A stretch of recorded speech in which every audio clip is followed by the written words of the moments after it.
The Mishcon Academy Digital Sessions.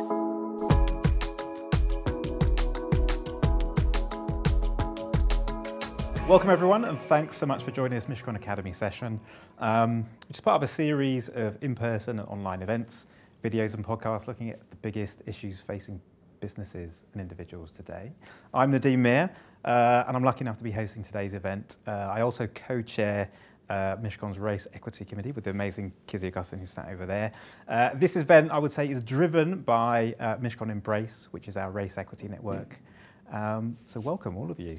Now, before I introduce my amazing guest, we've got some housekeeping rules and tips.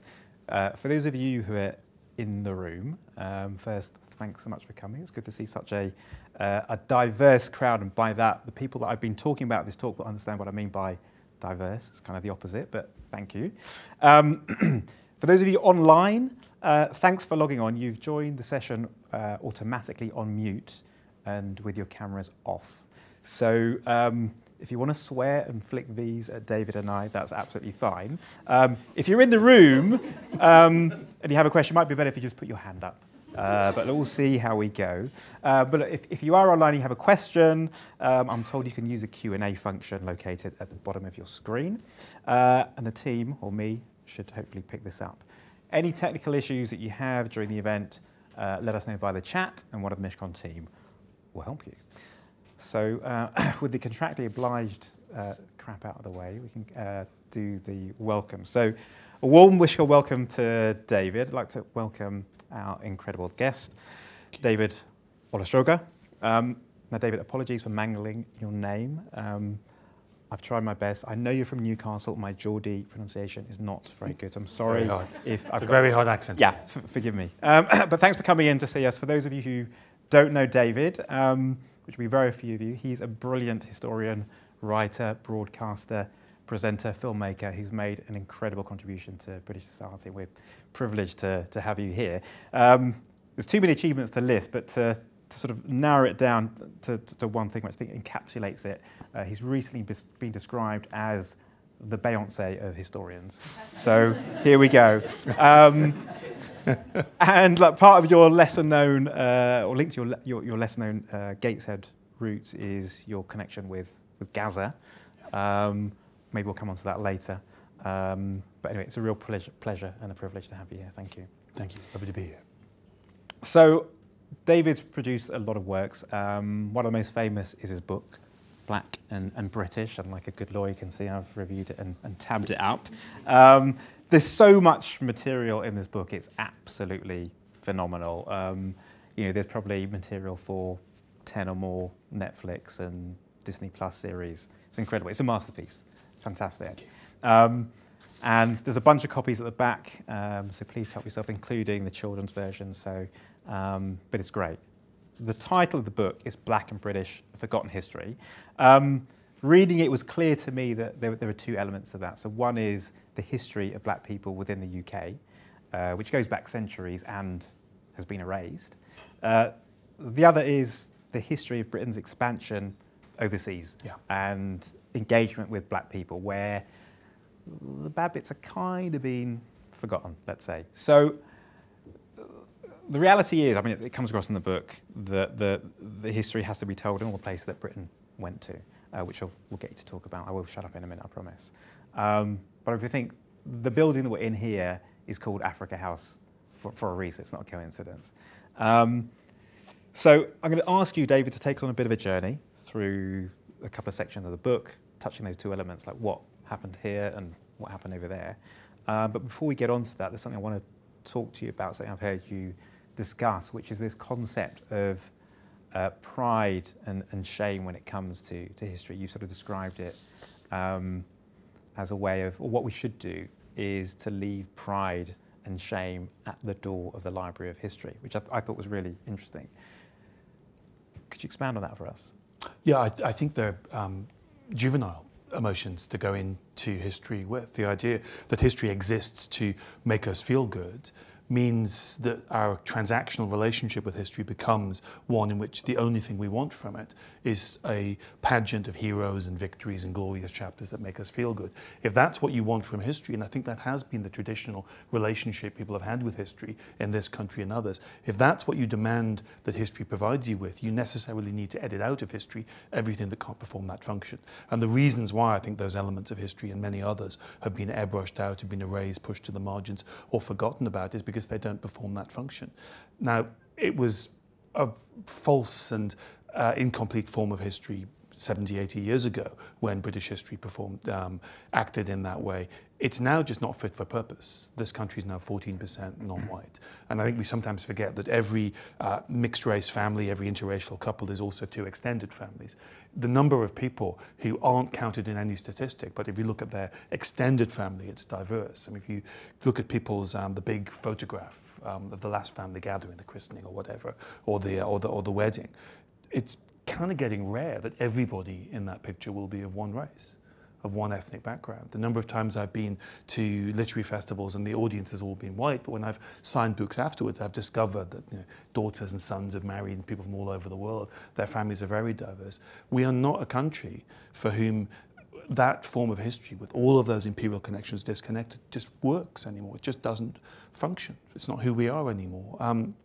So it was always dishonest. It was always incomplete. It's now just dysfunctional. Yeah. And I think what we're seeing is if history is not about pride and it's not about shame, well, what is it? And I think what it is it's about honesty. It's about completion. It's about looking at the margins, seeing what hasn't been written about. And we're in a long process. It began in the 60s with trying to make history more about working class people and about women. And trying to put the imperial and the racial elements back into history is just another phase within that history. We're trying to get away from what Thomas Carlyle did in the middle of the 19th century when he said history is about great men. It's not. History is about millions of different facets and aspects. But we're desperately trying to get away from that idea that unless you're talking about Napoleon or Churchill, it's not really history. Yeah, no, thank you for that. So let's keep that idea in our heads and maybe ask you to take us on a bit of a journey through a couple of the stories, true stories obviously, but forgotten stories from the book. And there's a couple that jumped out at me reading it. One that grabbed my attention, I guess because it's got a strong legal angle, but also because a lot of the events that related to it just happened kind of around the corner from here. And that's the story of this guy called Granville Sharp, who, sorry if everyone knows who he is, but I was completely unaware of this chap and kind of what he was involved with. Do you mind kind of elaborating on that without spoiling the whole book, but it's a really, really good story. Yeah, he's a remarkable figure. He was, I mean, it sounds kind of slightly ridiculous. He was part of this sort of wealthy middle-class family who were mainly known for music. They did performances, they all played different instruments, they were all polymaths. And he was living this rather lovely middle-class life. And then in 1765, one day, a black boy, who we think was about 15 or 16, turned up at his brother's surgery. His brother was a doctor called William Sharp. And this boy had been almost beaten to death. By the way, just to jump in, so he was almost beaten to death by the chap who treated him as his slave, who was a lawyer. I thought it was interesting, yeah. Yeah, David Olusoga. There you go. Yeah. Lawyers sort of mistreating people, Yeah. who'd have thought it. So, Yeah. So Jonathan Strong, this young boy, had been beaten by David Lyle, a lawyer, and he presumed he was going to die, and so he'd thrown him out on the street because he had no value. And Granville Sharp and his brother William, they repaired this boy's body. They took him to not St Thomas's Hospital, I can't remember, is it Guy's Hospital? And then they got him a job. 2 years, we think 18 months, 2 years later, he was doing his job in London, and his owner, David Lyle, saw him again. And suddenly this discarded piece of property, because he was an enslaved person, because I'm afraid there was slavery, there were people living in slavery in this city in the 18th century. Suddenly he saw he had value again, so he had him kidnapped, put on a ship on the Thames to be sent to Jamaica, where he could be sold again and they could redeem his profit. And what this began was that something which shaped the rest of Granville Sharp's life, which is that he basically learnt the law about the legality or illegality of slavery in Britain. Now, there was no question that slavery was legal in the Caribbean. In the 1660s in Barbados, Britain had passed the so-called Barbados Slave Code, with the most intricate, the most sophisticated and most influential set of laws that defined black people as property. And there was no question that those laws had been copied in Jamaica, across British North America, the 13 colonies. But the question of whether slavery was legal in this city, in this country, that was a debate in which there was no clarity. So he basically became an amateur lawyer. He spent the rest of his life studying the laws around slavery, and he spent the next decade looking for a test case. This was strategic litigation to try to clarify the law and determine whether slavery was legal in Britain, because Britain liked, well, England I should say, liked to see itself as a country of natural freedoms, and there was a lot of truth in that. People in Britain did have freedoms that some people on the continent didn't have. So this idea of natural born English freedoms, of the common law, of Magna Carta, there was some truth to that. And the phrase at the time was that the air of England was too pure for a slave to breathe. And therefore, if you stepped on English soil and breathed English air, you were automatically free. The problem was, we think there were thousands of people living in slavery over the course of the 18th century here, Bristol, other cities.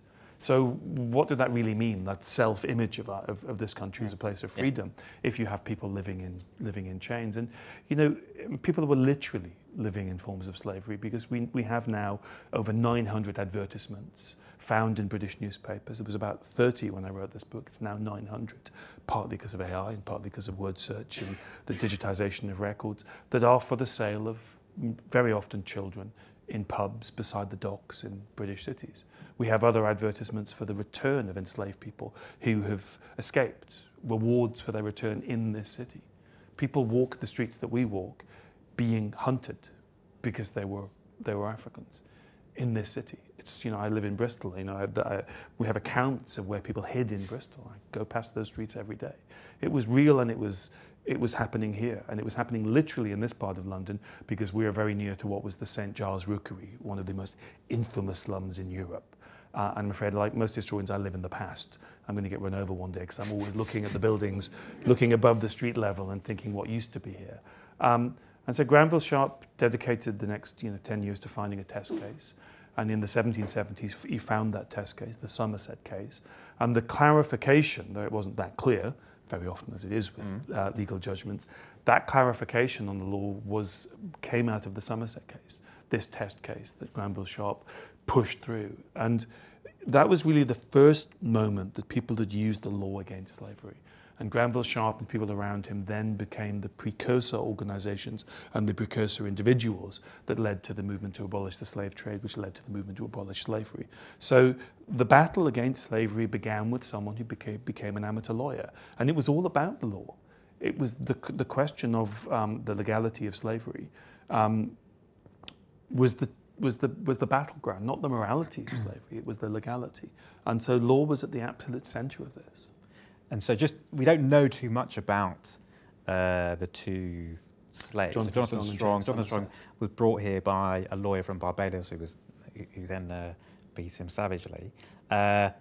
James Somerset came from Virginia in 1769. He was baptised round the corner in the book in St Andrews in Holborn. Yeah. He escaped in 1771, and then he was captured by slave hunters in Covent Garden. It all happened just around here. All around here. And those churches, I mean, London is full of churches where black people would get baptised, because, again, it's about the hypocrisy and the doublethink of a nation that regards itself as a nation of freedom, but also a nation that was extraordinarily religious, as the world was back then.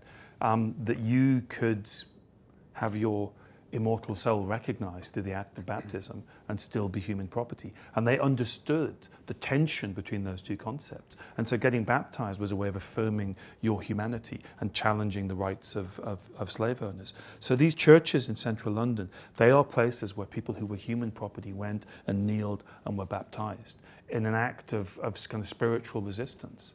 Again, I'm always kind of going to these churches and thinking about them. The church where Equiano was baptized, is down in Westminster. James Somerset's is up here in Holborn. This was the arena, these streets in which the battle against slavery and against the immorality of slavery were fought. And Granville Sharp, along with James Somerset and Jonathan Strong, were the kind of key players in this.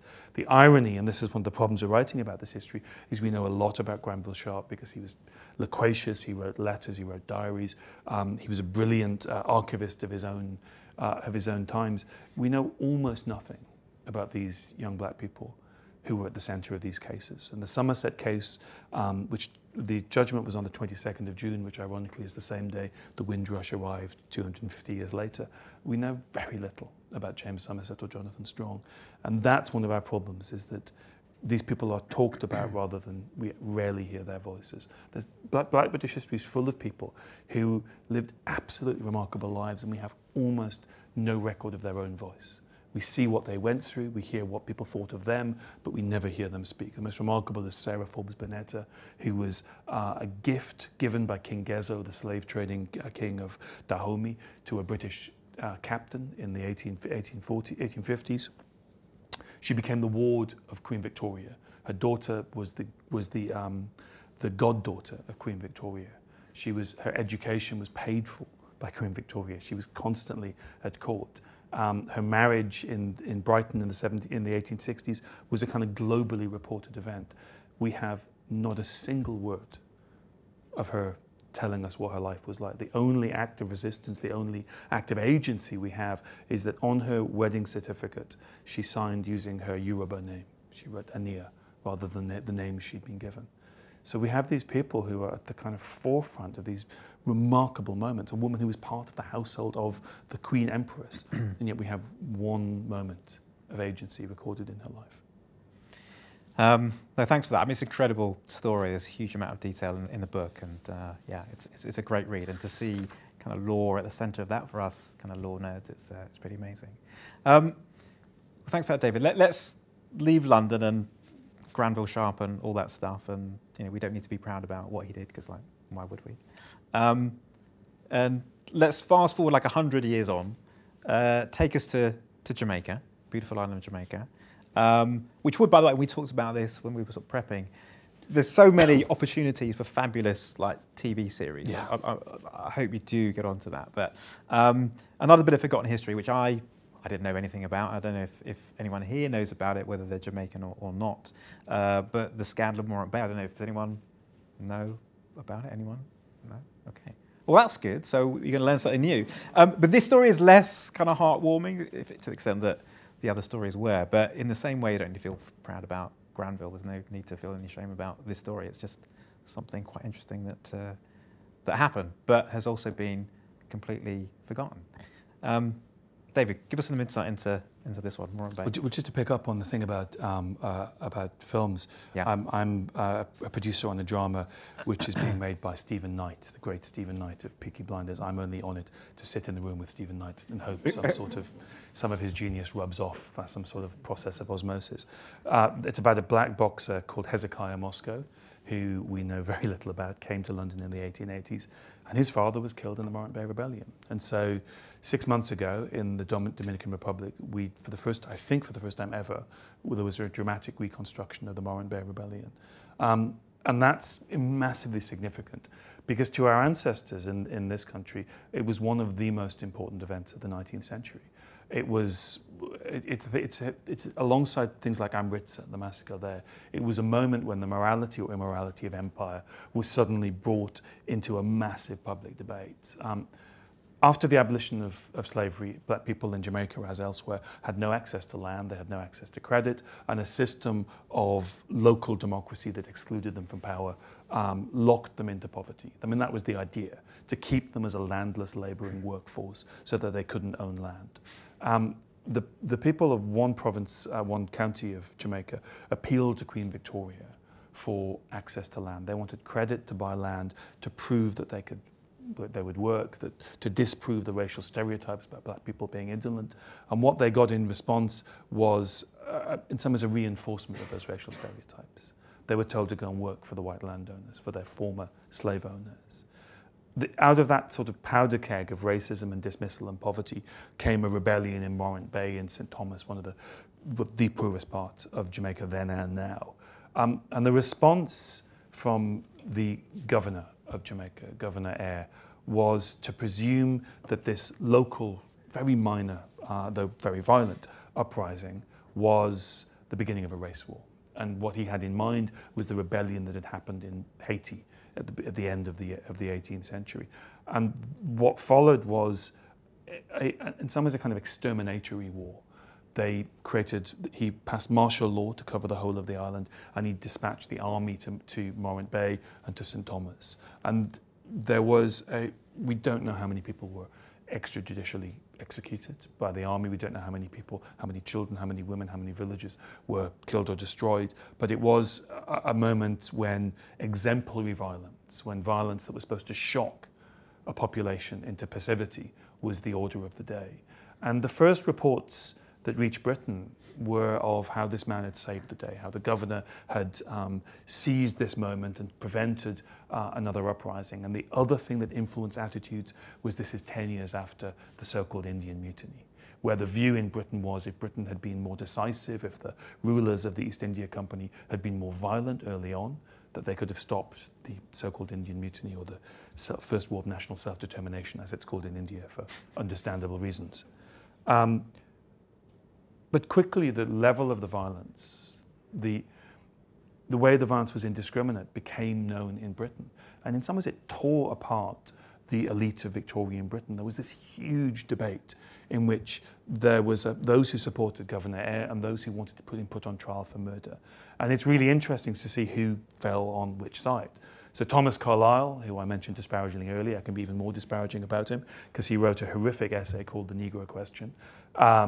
He was the leader in support of Governor Eyre, that this violence against black people was entirely justifiable because the nature of black people was always violent in his view. Against him were people like John Stuart Mill, the philosopher, and Charles Darwin. On the side of Carlyle and Eyre was Charles Dickens, a man who, at the moment of the Indian Mutiny, so-called, had advocated in an essay, or come very close to advocating, an exterminatory war in India. So you see this kind of really unpleasant bifurcation where people whose books you might like, or whose you have a kind of warm, fluffy view of some of these Victorians, actually showed where they really stood on these issues. And it became an incredibly divisive moment. And yet it's somehow completely forgotten. Yeah. This is an event that is, enormously important in the history of Jamaica. An event that was, millions of words were written about it in Victorian Britain. And yet we know almost nothing about it. When we think about slavery, the aftermath, we always think about the US, the Deep South, plantations over there. It's always that. It's not Brits with plummy accents in the Caribbean. It's never that. Yeah. Which is kind of interesting because I thought Hollywood loved sort of British baddies. That used to be like a staple for so long. There's a lot of them involved in Morant Bay. Yeah. To do that. But yeah, it's interesting that you're doing the series. I mean, I think Morant Bay itself, that definitely, the whole thing, you could tell. Well, it's astonishing. We were trying to work out, and I think I'm right, that it's never been dramatised. Yeah. This is one of the most important events, and one of the most reported events of the 19th century in the British context. And I don't think it's ever been made into any form of dramatic reconstruction. That's quite astonishing. Yeah. I had my thoughts on who we could cast for this. A Governor Eyre, I think Tom Hiddleston, like Loki from Marvel, would be like a good baddie. And then maybe for George William Gordon, who is one of the key locals who was executed, we've got to get Idris. Idris could, yeah. And then, so I was going on, so indulge me for a little bit. I was kind of thinking, there were some Indians in Jamaica. There were, yeah. Right, some indentured labourers that came over. So, if you wanted to kind of, let's say the network wants to kind of broaden the appeal and the demographic, if you could sort of write in a small part for like 50-ish old Indian person, then representation's important. Yeah. David? Well, an indentured labourer is one of the most forgotten stories in the whole history of the empire. The fact that the British in some ways attempted to sort of replace the enslaved populations with indentured labourers, one of the biggest demographic movements in all of history, and also that the movement of Indian labourers took place across the British Empire into Africa, East Africa, South Africa, Madagascar, Guyana, Trinidad, Jamaica, but also within India. There's millions of people in India where they live now and their identities now is shaped by this completely forgotten form of, I'm not going to say forced, but coercive labour of the 19th century that almost nobody has ever heard of. I made the first ever program about it 20 years ago, in some ways I think that's what we forget. The imprint of the empire is so enormous that there's a lot to remember, and in some ways it's inevitable that some of it would be sort of marginalised. But I think we underestimate the extent to which Britain's thumbprint is stamped on peoples and nations all over the world. Yeah. Okay, let's come back to the UK now, and let's bring us back to kind of current events. You're living in Bristol. Yeah. One of your very, very famous neighbours moved recently in quite a public way, obviously talking about Colston and his statue. There are some people, I'm not one of them, who kind of question whether that was the right thing to happen. I think if most people who do have that sort of view, I think might change their mind if they knew the actual history, the forgotten history of the statue, who put it up and when, and maybe if you could elaborate on that. I know you were involved in the case as well. Yeah, I was a witness in the court case, which was a kind of amazing privilege, and I think an amazing moment for Bristol. Someone's talking about whether they can make a drama out of the court case. I think two things strike me about what happened with that statue. The first is the people who removed it, the people who toppled it were young people, and I think it speaks to a fundamental generational shift of attitudes, which underpins the moment we're living in. But the other thing was, I mean, I was pleased, I have to admit, when that statue was toppled, for two reasons. One is because I don't think we should celebrate mass murderers, but the other is because it's the really controversial, David. Yeah. I mean, well, it turned out. What next? Yeah, it turned out to be. But the other thing is it's the perfect statue for disproving what statues are and what they're not. Because this idea that statues represent the truth and they represent real history, and therefore removing them is rewriting history, is the opposite of the reality. Statues are created in order to rewrite history. They are designed to stamp one version of the past onto the official public memory and to exclude and deny all other versions. And the statues themselves very, very often tell lies, and it was the perfect statue because it was full of falsehoods. Colston died. He was a Bristol-born slave trader who was for a brief while, the deputy governor, which is the CEO of the Royal African Company. He was a shareholder for much of his life. He was a board member for much of his life. The Royal African Company transported more people into slavery than any company in British history. And he was, in his tenure, we think around 84,000 people were transported into slavery and 15,000 of them died. So he's complicit in 15,000 deaths and the enslavement of 84,000 people. He dies in 1721. The statue was erected in 1895. The statue was erected not really to remember Colston, but because the elite of which he was part, the merchant elite who built that port city, were losing power, losing influence to an industrial elite who were building factories, who were making their money in a different way. So they in some ways confected this cult out of this figure from their past, based on his philanthropy, and undoubtedly he gave a lot of his money to the city of Bristol. And that cult, in some ways, the apotheosis of that cult was the statue, but the statue was full of dishonesty. First of all, it called him a wise and virtuous son. Wise, virtuous. Well, virtuous, he was a slave trader. Wise, the company lost its monopoly and went bankrupt. Well, the beginning of its bankruptcy began under his tenure. He wasn't even a very good slave trader. And he had very little to do with Bristol. He lived most of his life in London and Mortlake in Surrey.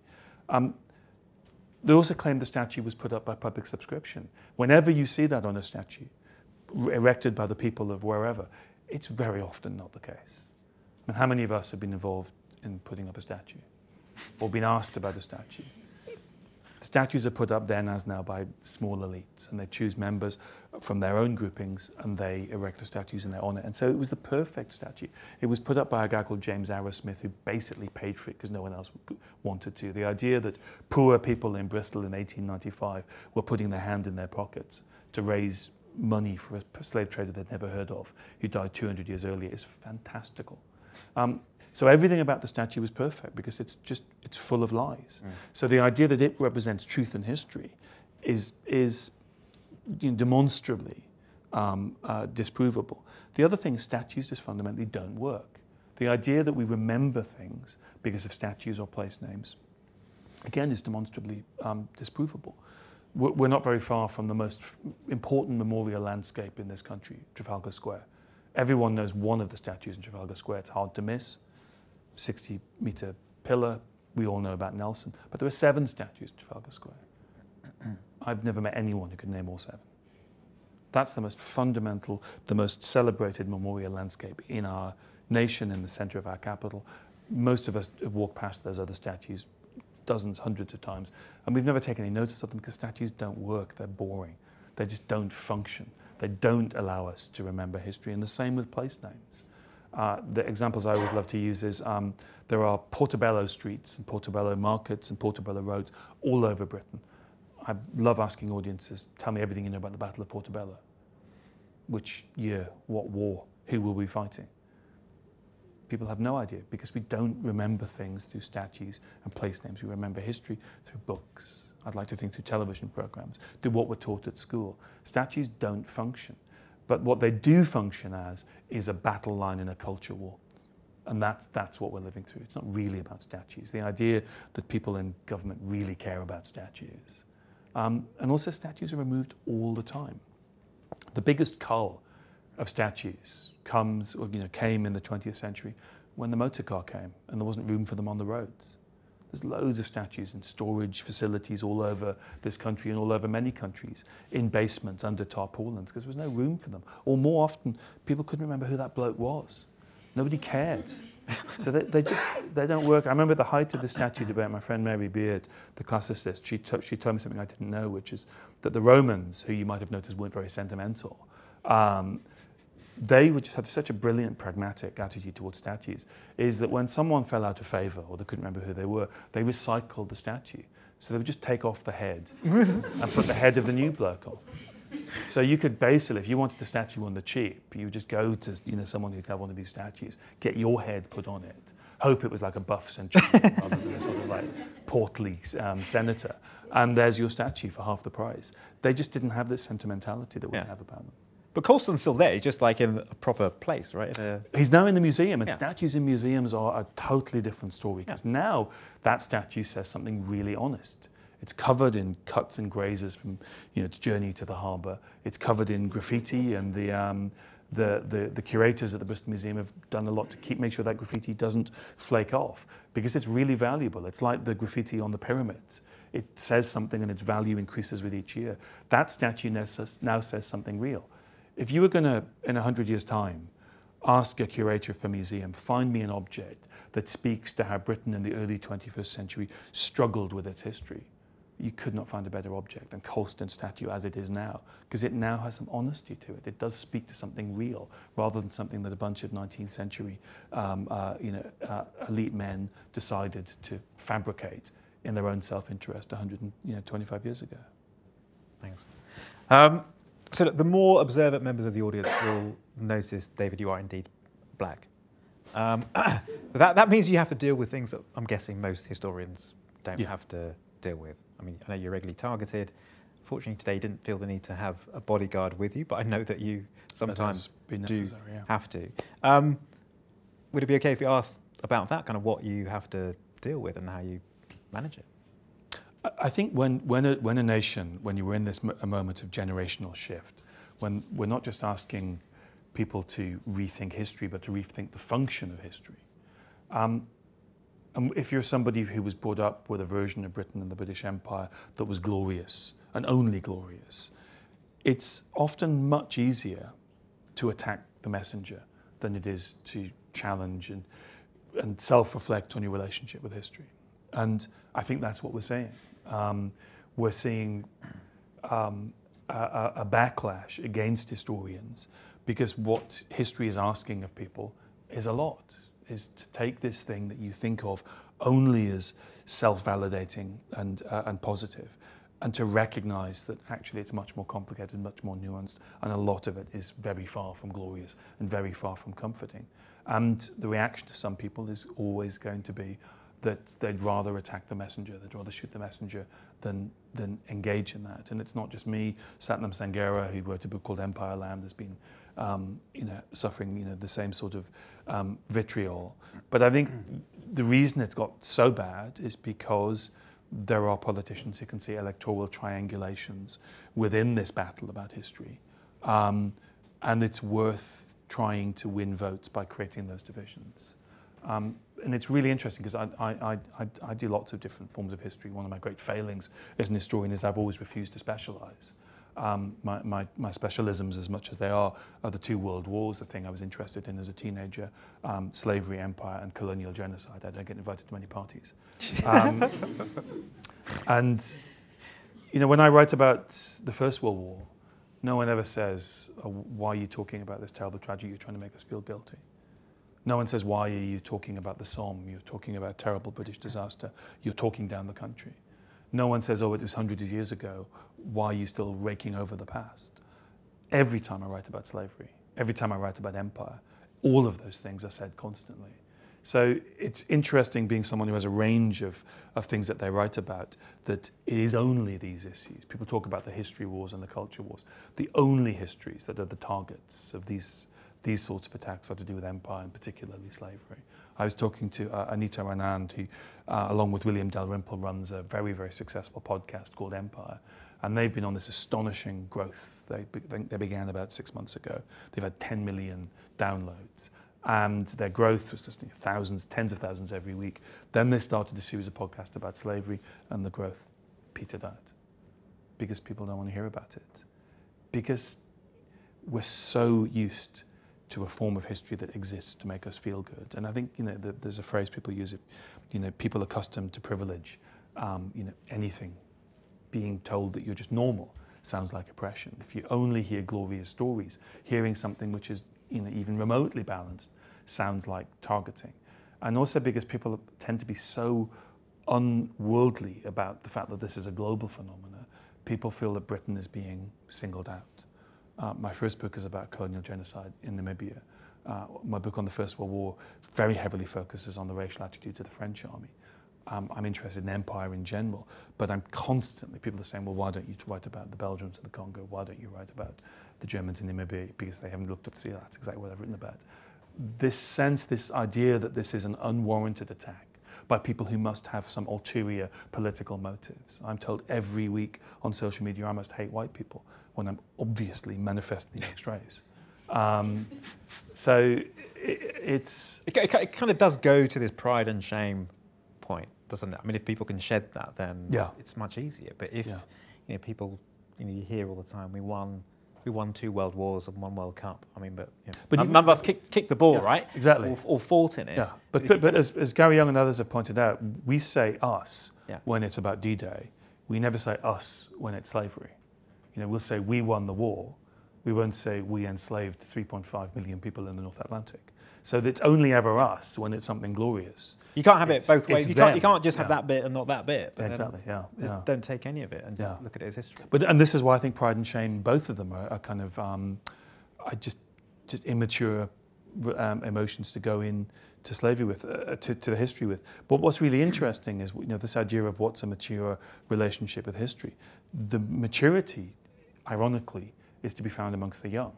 The people with a grown-up attitude towards history who never expect history to only tell them comforting stories are young people.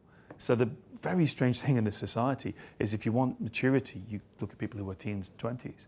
If you want an immature relationship with history, you talk to people who are in the older demographics. And that speaks to just how profound what's happening is. We're not just expanding history, we're not just telling untold stories.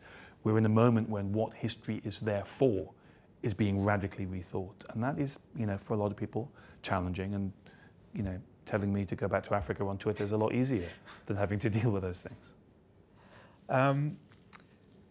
So, slight change of topic here, although it's on a similar theme.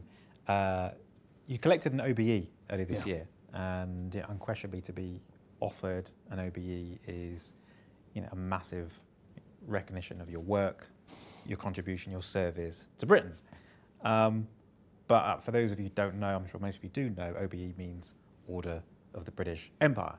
Now, I'm assuming you're not a person with a kind of romanticised view of what empire was. No. But clearly it's a personal decision. Yeah. I mean, me, I'm a Star Wars fan. Like, Empire's like intrinsically bad. I would not accept a medal from Darth Vader. Like, it just wouldn't happen.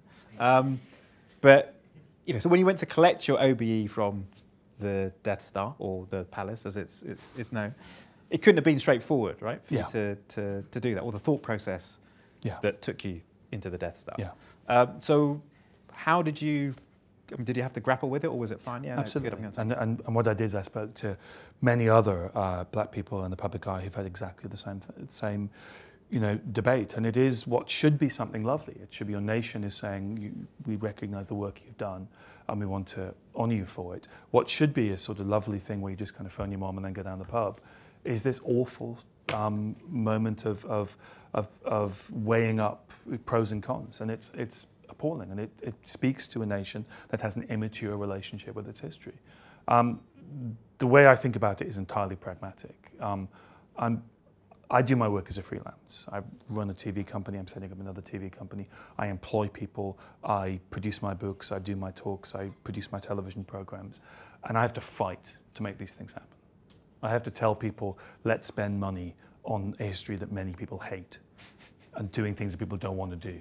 And let's spend lots of money talking about these things on BBC Two or on stage. And anything I can get, anything I'm offered that helps me do that, I've got to think about the pragmatic element of it. I've hired lots of people, given lots of black creatives their first job. So that pragmatic level, and if you think that letters after your name don't bring influence in this country, and if you think this country doesn't work in influence, I don't think you've been paying attention. The question you have to ask yourself, and this was put to me by somebody I spoke to, I won't name, is the question is, do you think black people in Britain need more or less influence? If you think we could do with less influence, again, I don't think you've been paying attention. So I think it's not just abhorrent, it's childish that we name our national honours after an empire that no longer exists. It's just silly at a fundamental level. It's also disrespectful to people for whom the empire means something very different because it's in their family history. But I look at the sort of the black people I admire who've been in this dilemma and the decisions they've made, and most people I admire have come down on the side of pragmatism. So I look at the list of people who've said yes, and it is, many of the people I admire most in Black Britain. You mentioned Idris earlier, Horace Ove, the filmmaker, Doreen Lawrence, David Harewood, Lenny Henry.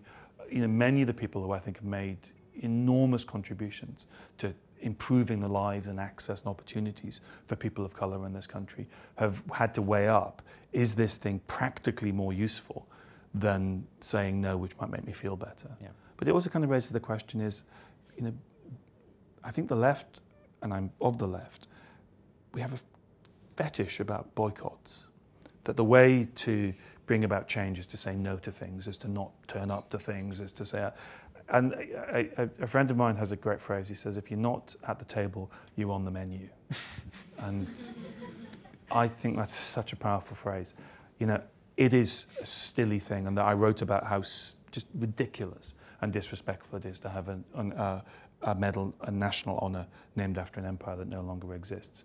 But if those 3 letters get me through the door, if those 3 letters mean someone has to get back to my letter, if those 3 letters help me in the work I do as working in charities, then I'll take it, because I'm about change, and I don't think boycotts and symbolic gestures are fundamental to change. I think it's about working with young people. I think it's about making opportunities, and I think it's about fighting fights.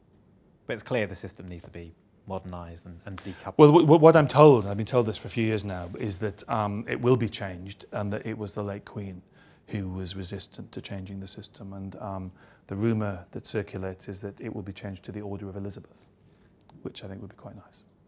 Okay, very good.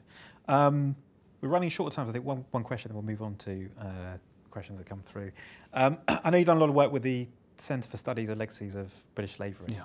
I don't know if everyone's aware of it, but it's an incredible archive that unearthed lots and lots of incredible information. Could you maybe spend a couple of minutes on that? That'd be really helpful, I think. Yeah, it all came about because of a guy called Nick Draper, who was a city trader with a heart, if you know such a thing. He made lots of money, left his job at the city, and then knew, because he'd done a history degree, he knew about something all historians knew about, which is at the end of slavery, the slave owners were paid £20 million in compensation. That's around 17 billion in today's money. It was the biggest bailout of any industry, if we can call it that, up until the financial services crash in 2008, 2009. And we only recently made the last instalment. Yeah, because the money was raised in long-term bonds, and the last payment off of those bonds took place in 2015, which means kind of in theory, if you paid taxes before 2015, part of your taxes, some tiny fragment of a percentage, went to paying the debt that was used to pay the 47,000 slave owners for their loss of their human property, 750,000 black people in 1833-38, which is very, very strange. Even more strange is that in 2018, the Treasury have a Fun Friday fact. Yeah. And that was their Fun Friday fact. And there was a Jamaican woman whose tweet was, "Have you lost your effing mind?" Which is, I think, was just the perfect tweet, because the fact that they thought that was a fun factoid for the weekend rather than a shocking piece of information about our history. But what Nick Draper did was, because he was financially literate in the way historians aren't, because we'd all be rich if we had a clue about money, he just crunched the numbers. And what it means is we know everybody who's claimed money for compensation for their human property in 1833. We know where they lived, what their names were. We know every company.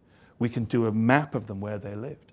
You can put your family name in, if you feel like it, and see if anyone from your family owned enslaved people in the 1830s. And it's been an absolutely astonishing journey.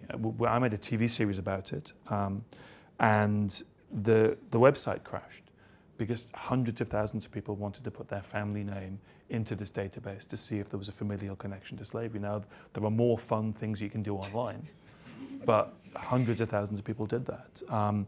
And I think it just shows the kind of weight of history we've not dealt with. The fact that that archive of those names and those figures, and of course the lists of the enslaved people themselves contained within it, sat in the archives from the 1830s up into the 21st century, barely looked at. It just shows that there are other collections of history, there are other repositories of knowledge that we have not dealt with. And this is what happens if you create a version of history which is there as solace and comfort, rather than to try to understand what we've been, where we've been, and what we've done. And there's some big names that... Well, there are, and I mean, and the journalists had lots of fun with it, because there's lots of ancestors, including David Cameron's ancestors, George Orwell's ancestors, George Orwell's family did the classic trajectory. They went straight from slave owning in the Caribbean to working in British India. George Orwell's grandfather worked for the opium department of the British government in India, which produced opium to be dumped on China. Lots of family names, the Gladstones, a huge number of influential families are listed in those databases. So we can all go and check and... Yeah. Legacies of British Slave Ownership, UCL. Good. I'm going to take some questions from the audience. If anyone's got any questions, or I've got some online. Go ahead. David, firstly, thank you very much. Oh, sorry. Is that not working? Try the other one. What's We'll worse get than a one mic to you. microphone, me having two? So yeah, thank you. I'm at risk of exposing some ignorance here, and particularly aware of the fact that you're a historian. I'm also at risk of straying into asking you about more social than political commentary. I just wanted to pick up on your comment about the sort of quality of dialogue and the maturity with the young. We've obviously had lots of inflection points in our social dialogue around the makeup of Britain and its relationship with people of different religions and ethnicities, etc. Obviously, there's George Floyd and the Black Lives Matter movement. There's Windrush. There's our government's abhorrent proposals about how it will treat migrants into this country. Do you think we stand any reasonable prospect of, as a whole British society, of kind of regularising our conversations around the mix of people in this country and how we interact with one another without future inflection points like the ones we've been through in recent years? I think those inflection points will come, but I do think that, I mean, there's a phrase, there's a cliche. Not all cliches speak to truths, but I mean, the phrase is, demographics is destiny. And if you look at the attitudinal surveys on these issues around nationhood, around identity, around history, and you look at attitudes amongst the young compared to the old, there is an enormous change taking place. So in the long run, a society will inevitably move towards the attitudes of the young rather than the old. So I think for the most obvious reasons, I think we will kind of get there. But I do think that there does need to be sort of moments when we do need to ask ourselves some, really big questions. And I think you can see that working through not at a governmental level, but at an organisation level. There are dozens of companies I know of at the moment who are looking at their history, their connections to empire, their connections of slavery. I sit on the board of The Guardian, and one of the things that we're most proud of the past few months is our reports that we published in full into our history. And The Guardian was founded in 1821 by 11 men in Manchester, 9 of whom were cotton brokers, 1 of whom was a slave owner. The fact that we've engaged in forms of restorative justice, committed money to that in the long run, and published all of that work and commissioned that work, that is part of a movement. We're seeing something else quite remarkable. We're seeing individuals and families who have connections to empire and slavery engaged in their own research. Laura Trevelyan, Alex Renton, engaged in forms of restorative justice. So I think the momentum is there, but these histories have been buried for a long time, and the ideas that these histories have implanted into our society, the racial ideas that still shape our society to an extent, they are hundreds of years old. So we're a few years into a kind of moment of recognition of this history and reflection on the legacy of ideas and stereotypes this history has left behind. And it took centuries for these ideas to be implanted into our society. I think it's going to take decades at least for us to work through the legacies of those histories as well as the recognition of those histories. Thank you. There's a question up here.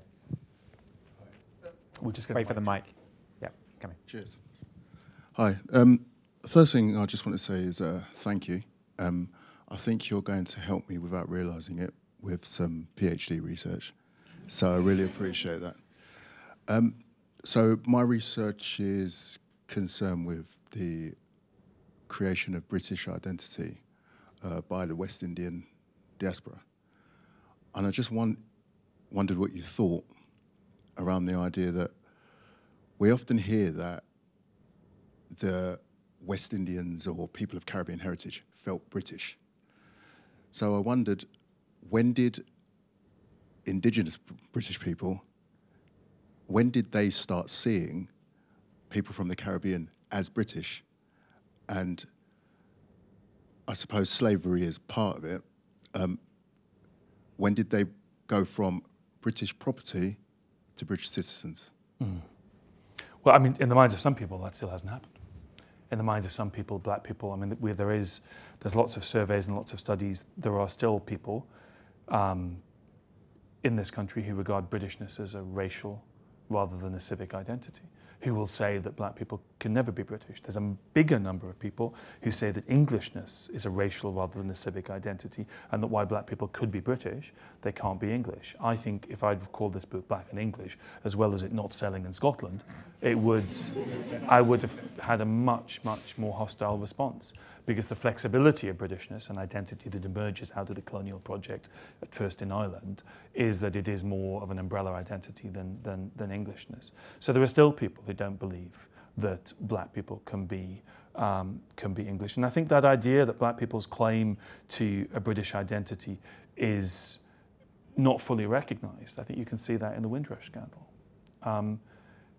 One of the most interesting things out of Wendy Williams' report, the lessons learned report into the Windrush scandal, was, and maybe this is the bit I would find interesting anyway, is the history bit, where she said one of the necessary precursor factors that allowed that to happen, along with a target-driven culture, along with the Immigration Acts passed after 2010, was an ignorance of history, an ignorance of imperial history, of the history of slavery, and the history of migration. You'd have to not know a lot about people from the Caribbean to question their Britishness. If you're from Jamaica, you're from an island that was conquered by Oliver Cromwell. Now, most people have no idea how old that connection is. Barbados is properly colonized by the English in 1627. That means the connection between those islands and England, the formal union between those islands and England, is older than the union with Scotland.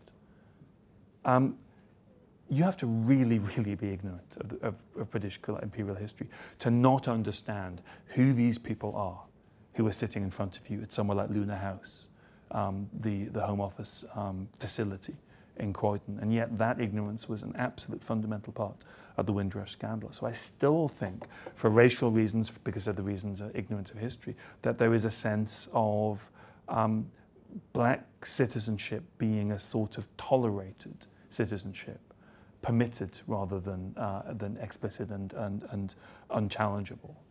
And I think it's paper thin sometimes.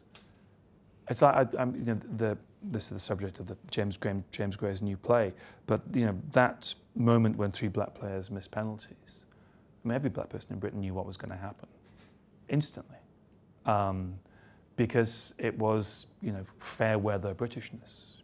Black people can be British under certain circumstances when things are going right with a following wind, if you keep your mouth shut. And I still think there's a lot of people, I don't think the majority by any means, a lot of people who consciously or subconsciously and to varying degrees regard black Britishness as a contingent identity rather than identity based on equal rights. So I still think we have a long way to go. Thanks. We're coming up to the hour and I want to finish on time, so if we haven't got any further questions from the crowd, I'm going to wrap it up. But just finish by saying, David, thank you. That was absolutely superb. It's a pleasure to have you. Thanks, David. Thank you.